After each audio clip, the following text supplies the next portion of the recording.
Already দেখতে পাচ্ছেন একটা পুলিশের কাভার ভ্যানে কিছুক্ষণ আগে কে বা কারা আগুন ধরিয়ে দিয়েছে। এটা হচ্ছে রামপুরা, পূর্ব রামপুরা এটা সেখানে এই কাভার ভ্যানের মধ্যে আগুন লাগিয়েছে।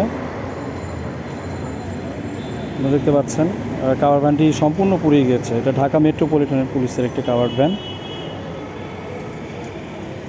আর ঠিক রাস্তার ওপারে যে সমস্ত ব্র্যাক ইউনিভার্সিটি এবং ইস্ট ইউনিভার্সিটির শিক্ষার্থীরা আন্দোলন করছেন।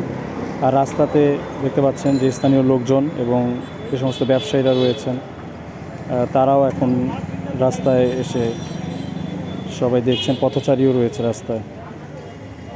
তো সিচুয়েশন খুবই ক্রিটিক্যালের দিকে যাচ্ছে মনে হচ্ছে। তো যারা এই বাসা থেকে বের হবেন তারা একটু খুব সাবধানে বের হবেন। আমি যদি একটা খুব জরুরি প্রয়োজনের কাজেই বের হয়েছিলাম, বের হয়ে এই অবস্থা দেখেছি। খুবই খারাপ অবস্থা। সবাই ভালো থাকেন, ভালো থাকুক আমাদের প্রিয় দেশ।